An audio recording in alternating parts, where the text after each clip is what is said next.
Who is part of your wellness team, your circle of wellness? So at Indigenous Circle of Wellness, we definitely want to be part of your team. We want to be part of the folks who cultivate the continued growth, resilience, and support that you may need through therapy services and wellness. Let's talk about wellness and who is part of our wellness team. And I say this because we often think about wellness as like maybe one activity, potentially two activities that we include into our week, into our day, and think that's it. Well, actually, we need a wellness team, or I like to call it a wellness circle. And these are the people or the things that we do or the places that we visit that really support our. Let's talk about wellness and establishing our own wellness team.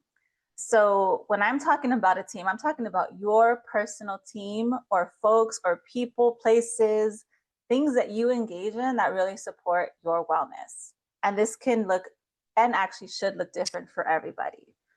The main thing here is that you have various things that you engage in, people that you talk to, places that you go that support your healing and your ongoing wellness. So, who is part of your team? I'll share a little bit about mine and maybe there might be gives you some examples or possibilities for yourself. So, on my wellness team, I have a therapist, a business coach, I have an energy healer, I also have a chiropractor, a massage therapist, and I have my auntie, my niece, who I enjoy spending time with, my son, who is tons of fun.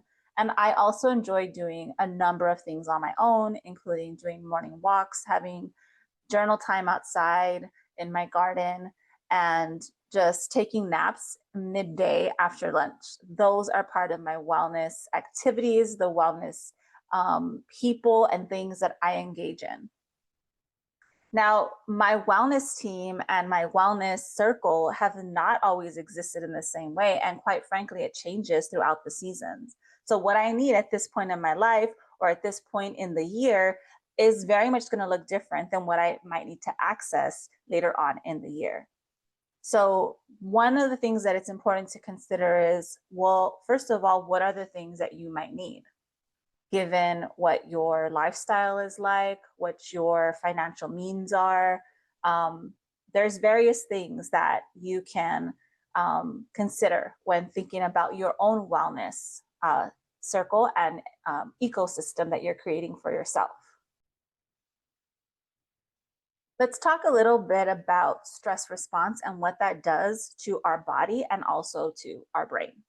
So when we have a stress response, can also be called a trauma response, is it's the physiological experience that our body may go through because of an experience that we've had in the past. And I say a stress response because that's what happens in the body. It's a response of stress in the body. A trauma response is because it creates the stress due to maybe a previous trauma, and it is letting our brain know there's danger.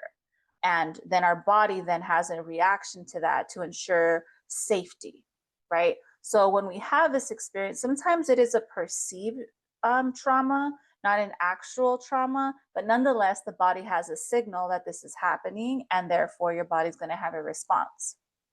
So when we come into this kind of state of being, it is going to then dysregulate us. It's going to take us off of being maybe at our best, maybe our thought process isn't clear, maybe we're not making the best decisions, maybe we're just not as present as we typically would be.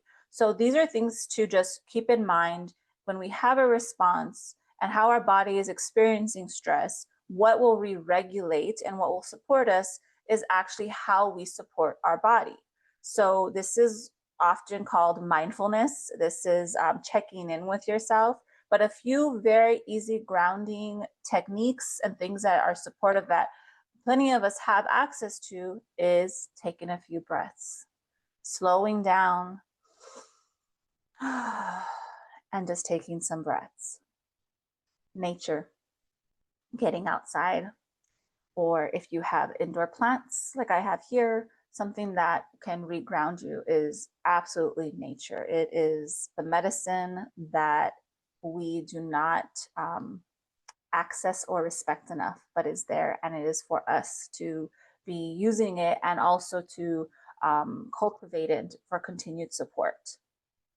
Another thing is relationships. Obviously, supportive relationships, right? So contacting someone that you know can help talk you through something to help settle you back down. You might have a friend, a sibling, a cousin, an auntie, or someone that you know just kind of has that presence. So when we're in relation to another person, another being, even animals, right? We talk about animals as a great example of of a support. So these are different things that we can access when we are experiencing stress, that we might have a response to that, and we are trying to reground ourselves, trying to settle down our nervous system, and reminding our brain that we are actually safe. So again, it is to establish safety again within the mind and the body. And there are pretty easy ways to do this.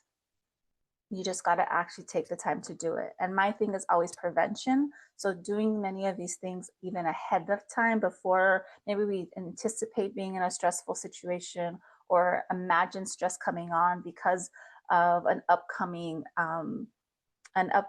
family event. Maybe it's you're going to be in contact with someone that you just don't have a really good relationship with, and you're feeling that stress in your body. Doing some grounding exercises, getting out there in nature, talking to someone about it, or just taking several deep breaths before the engagement with this person can really go a long way and allow you to show up fully and in a space of your nervous system being fully regulated. So I hope this was helpful. Have a good day. I hope this was helpful.